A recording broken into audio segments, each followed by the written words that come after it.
back to the Triple H show. So recently, there have been many events going on. First of all, we have CPAC. CPAC is this general get-together between all types of Republicans. For example, you had Ted Cruz, you had Donald Trump Jr., you had Mike Pompeo, all of them were there. The only person we haven't seen so far is Trump. But Donald Trump might actually be there. There are rumors that are saying that he might actually be there. Now, if he does show up, it's going to be completely different because the only times he's actually spoken were for Tiger Woods and for Rush Limbaugh. And those weren't even live with video. They were just called with a couple of conservative media organizations. This CPAC was obviously full of a bunch of Trump propaganda and a bunch of other weird nonsense. How's it going, CPAC? Or I heard someone earlier phrase it a little bit better. TPAC. The Republican Party is being reborn thanks to President Trump. The party of America first.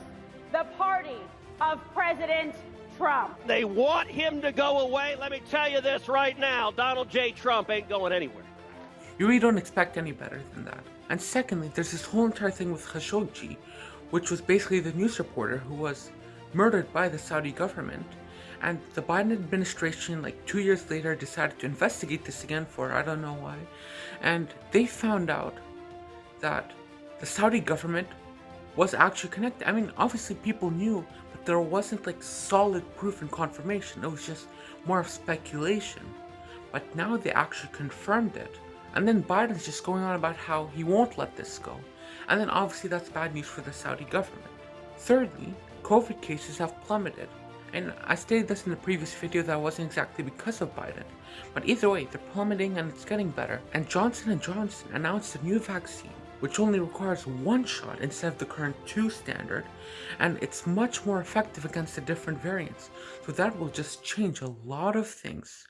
So thank you, Johnson & Johnson. Even though you all have your own corruption and manipulation of prices, thank you for this. My guess is that COVID will not go away, obviously. I mean, it will still exist, but it won't be as big of a concern and problem and health crisis, probably by July or August, because by then, a lot of people would have gotten vaccinated. But the issue is, I'm speaking about America. When you look at the rest of the world, about half the countries still haven't received a single drop of vaccines. And it's just exposing the whole entire global inequality, the whole unfairness of the global system, where it just favors a specific few. It's just exposing the fraud and unfairness and inequality of this system. And then now Cuomo was obviously coming back with something new. So first it was the COVID fraud, and then now it's his secretary who's pushing out all these claims. I mean, I don't know if they're true or not. Sometimes they can be false. I'm not saying anything, but they can be false. It can be made up. For example, Kavanaugh.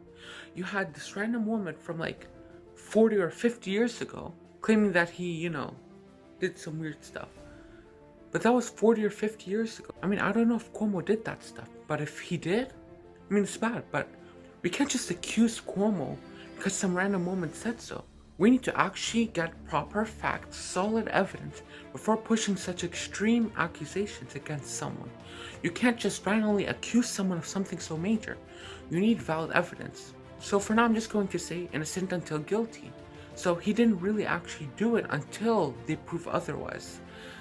I mean, some people like to go the other route and say guilty until proven innocent, but I mean, obviously that barely works. Finally, Biden shocked pretty much nobody and invaded the Middle East again. So he sent more troops into Syria. He started new offensives into Syria for who knows why. Pretty much everybody saw this coming. So he's pretty much killing innocent people for no reason, and he's just making things even worse in the region. So congratulations. I'm really proud of you. I would just like to take a few seconds to thank our dear President, Joe Biden, for his amazing contributions to Syria. Killing innocent people, bombing civilians, wasting tens of billions of dollars of our money, wasting our equipment, and separating troops from their families to send them off to fight in Syria for no reason. Thank you, Mr. Biden. I really appreciate what you're doing. I honestly think that's worse than telling people to drink bleach. Anyways, thank you all for watching. I really hope you guys don't leave this channel like Ted Cruz did to Texas. Oh yeah, speaking of that, Ted Cruz literally 4 years ago, said that he'll believe in climate change if Texas freezes over. That's actually a true fact. Here, take a look. Let's just hope you guys don't bail on me like he did to Texas, okay? Anyways, thank you guys for watching, and I'll catch you guys in the next one. Peace.